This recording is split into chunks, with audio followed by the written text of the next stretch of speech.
నమస్తే. ప్రస్తుతం మనతో పాటు ప్రముఖ విశ్లేషకులు ఇమ్మంది రామారావు ఉన్నారు. ఆయనతో మాట్లాడదాం. నమస్తే సార్.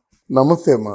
సార్ రేణు దేశాయ్ ఎంత కాదనుకున్నా పవన్ కళ్యాణ్‌కి మాజీ భార్య అయినప్పటికీ తనని ఎందుకు అంతగా ట్రోల్ చేస్తున్నారంటారు? అంటే ఒక మహిళగా తనని ఎందుకు గుర్తించడం లేదు? ఆమె ఎలాంటి అన్నా ఆమెను ట్రోల్ చేస్తున్నారు, ఆ అన్న ట్రోల్ చేస్తున్నారు. అవును. ఎందుకంటారు? అంత వివక్ష ఆమె మీద ఎందుకు వస్తుందంటారు? ఇక్కడ ట్రోల్ చేయడం అన్నది ఆవిడ మనసు గాయపడేలా ట్రోల్ చేస్తున్నారమ్మా. వాళ్ళిద్దరూ డైవర్స్ తీసుకున్నారు. ఎప్పటికీ పవన్ కళ్యాణ్ తాలూకు అభిమానులు అందరూ వదినా వదినా వదినా అంటారు. ఆవిడ కొంచెం బాధ అనిపిస్తుంది కదా. ఒక పక్క పవన్ కళ్యాణ్ గ్రోత్ చూస్తుంటే ఏ ఆడ మనిషికైనా పక్కన నేను ఉండవలసింది కదా. ఎంత పొరపాటు చేశాను, లేకపోతే ఆయన ఎంత పొరపాటు చేశాడు, ఎందుకు కాసేపు నేను కోపాన్ని కంట్రోల్లో ఉంచుకోలే ఫీలింగ్ ఉంటుంది కదా. అంటే మానసికంగా గాయపడ్డది, గాయపడుతూనే ఉంది. ఇక్కడ అయినప్పుడు కూడా వదిలినట్టు ఒప్పుకుంటుంది. మీరు నన్ను గౌరవించండి, తిట్టొద్దు, ట్రోల్ చేయొద్దు అంటన్నమాట. తర్వాత రెండోది ఏంటంటే, ఇప్పుడు చాలామంది రాజకీయ నాయకులకి ఆవిడకి ఏమిటి సంబంధమ్మా? ఆవిడేమిటి రాజకీయాల్లో ఉందా? సినిమా నటి. ఇద్దరు ప్రేమించారు, పెళ్లి చేసుకున్నారు, వద్దనుకున్నారు, వాళ్ళు విడిపోయినారు. అయితే మిగతా వాళ్ళకంటే వీరిద్దరూ చేసిన గొప్ప పని గురించి మనం చెప్పాలి. సహజంగా తండ్రికి దూరమైనటువంటి పిల్లలు అనాథలు అయిపోతారు. ఎందుకంటే తల్లి ఎక్కడి నుంచి తెచ్చి పెడుతుంది? మరి ఆవిడేమి సినిమాలు చేస్తుందా? సినిమాలు చేయటం లేదు. కానీ అట్లాంటిది అలాగే తండ్రి వదిలేసిన తర్వాత మళ్ళీ ఆ మొహం చూడననుకుంటాడు. అలా జరిగిందా? అలా జరగలేదు. జరగకుండా ఆ పిల్లలు బాగోగులు, ఆ పిల్లలు అన్నింటిలో ఫస్ట్ వచ్చేలా చూడడం. ఆద్య అచ్చు పవన్ కళ్యాణ్ అమ్మ అంజనాదేవిలా ఉంటుందన్నమాట. అదో గొప్ప విషయం. ఆయన కూడా అమ్మని పిలుస్తాడు, చిరంజీవి గారు కూడా అమ్మనే పిలుస్తాడు పవన్ కళ్యాణ్ కూతుర్ని. కానీ అంత ముద్దుగా చూసుకోవడం, అఖిరానందన్ ఉన్నట్టు ఆయనలో ఉన్నటువంటి క్వాలిటీస్ ఏమిటి? ఆయన క్లాస్ స్కూల్లో ఫస్ట్, మ్యూజిక్లో ఫస్ట్, మార్షల్ ఆర్ట్స్లో ఫస్ట్, వై నాట్ ఒకటి కాదు, అందరికంటే హైట్లో కూడా ఫస్టే. 6 అడుగుల 7 అంగుళాల అఖిరానందను ఇండస్ట్రీకి అసలు మా తెలుగు సెల్యులాడి మీద నిలువెత్తు కనిపిస్తాడనమాట. అంతకుముందు మేము ఎప్పుడో కృష్ణరాజ్ చాలా హైటు, హర్నాథ్ చాలా హైట్ అనుకునేవారు అన్నమాట. అలాగే ఇప్పుడు ప్రభాస్ హైట్ అనుకుంటున్నాం కదా, ప్రభాస్ కంటే హైట్. ఇవన్నీ ఎందుకు చెప్తున్నానంటే, మరి ఆ తల్లి మరి చిన్నప్పటి నుంచి ఆయన మీద ఎంత శ్రద్ధ తీసుకుంది, ఆయన హెల్త్ మీద ఎంత శ్రద్ధ తీసుకుంది, ఇంత డిసిప్లిన్గా ఉండడానికి ఎంత డీసెంట్గా ఉంటాడు తెలిసిన బాబు. అందువల్ల నేను కించిత్తు పవన్ కళ్యాణ్ మంచితనాన్ని మెచ్చుకున్నప్పుడు కూడా అఖిరానందను ఆ స్థాయిలో ఉండడానికి కారణం, ఏ స్థాయి జనమంతా గర్వపడే స్థాయి, ఆ ఉండడానికి కారణం మాత్రం రేణు దేశాయ్ అన్నమాట. కుటుంబానికి రేణు దేశాయ్ చేసిన త్యాగం ఇంత అంత కాదు. రెండో పెళ్లి చేసుకుందా? నిజంగా ఒక మహిళ పెళ్లి చేసుకుందని ఎంతసేపు అమ్మా? ఇవాళ రేపు ఎలాగుంది? పెళ్ళి అంటే ఏముంది? కలిసి కూర్చొని మాట్లాడుకుంటారు, పెళ్లి చేసుకుంటారు. అలా కాకుండా ఈ బాధ అంతా తనలోనే దిగమిగి, ఎక్కడ కన్నీళ్లు కార్చకుండా, తన స్థాయిని దిగజార్చుకోకుండా ఎంత చక్కగా ఆవిడ ప్రవర్తిస్తూ ఉంది. అలాగే పవన్ కళ్యాణ్ కూడా ఒక సభలో చెప్పాడు, నేను రేణు దేశాయ్కి విడాకులు ఇవ్వకపోదును కానీ మిగతా విషయాలు చెప్పలేకపోయాడు. అలాగే రేణు దేశాయ్ కూడా ఒక మంచి ఛానల్లో ఒక మంచి ఎడిటర్కి ఏం చెప్పిందంటే, ఏదో చిన్న సమస్యలో మాకు చిన్న అపార్థాలు వచ్చాయి, కానీ Pawan Kalyan is a great man, great human being, he not money lover. ప్రజలు ఆయన దగ్గర ఉన్నా లేకపోయినా ఇంట్లోదైనా ఏదైనా ఇచ్చి పడేస్తుంటాడు. ఆయనకి అది అలవాటు, ప్రజల్లో జీవించడం అలవాటు. యూ షుడ్ అడ్మైర్ అని చెప్పిందన్నమాట.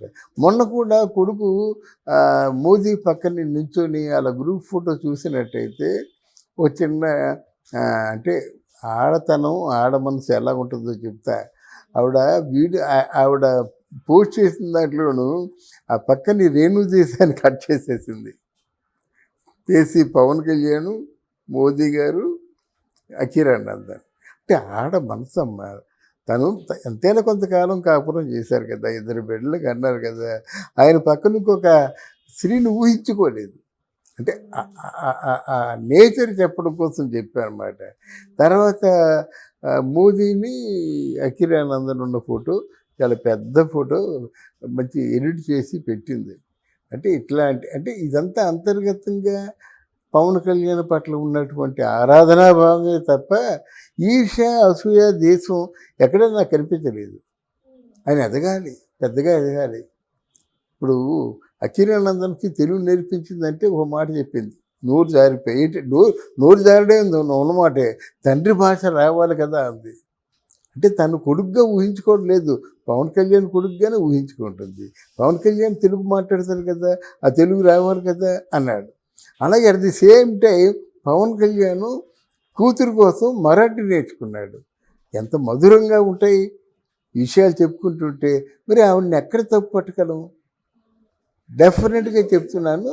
ఆమెను ఎందుకు అంతగా ట్రోల్ చేసే అంటే ఈ నెటిజన్లు కానీ ఆయన ఫ్యాన్స్ కానీ ఏదో ఒక విషయానికి ఎందుకు ఆమె బయటకు లాగుతూ ఉంటారంటారు? అది లాగుతూ ఉంటారంటే అది అందుకే నేను ప్రేక్షకులందరికీ చెప్తున్నాను, ఆలోచించండి. రేణు దేశాయ్ త్యాగం చేసిందా లేకపోతే ద్రోహం చేసిందా? ఇటువంటి పరిస్థితుల్లో కూడా ఈర్ష్య, ద్వేషాలు కనిపించలేదు కదా. బిడ్డలు ఏమైనా సహజంగా తండ్రి దక్షత లేకపోతే బిడ్డలు ఏమైపోతారు? బిడ్డలు దేశం చూసి గర్వించదగ్గ బిడ్డలా ఉన్నారు. ఆయన అదృష్టం ఏమిటో అసలు బిగినింగే అసలు జస్ట్ ఎంటర్ అవ్వడమే మోదీ దగ్గర ఎంటర్ అయ్యాడు, చంద్రబాబు నాయుడు దగ్గర ఎంటర్ అయ్యాడు అన్నమాట.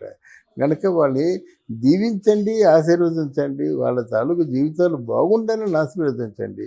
అందుకే నేను చెప్పా, వాళ్ళిద్దరూ భార్యాభర్తలుగా విడిపోయారు, మంచి స్నేహితులుగా కలిసి ఉంటున్నారు. జీవితం అంతా కలిసి ఉండే అవకాశం కల్పించండి, వాళ్ళని అనాథంలో చేయొద్దు అని పవన్ ఫ్యాన్స్ని కూడా వేడుకుంటున్నాడు అన్నమాట.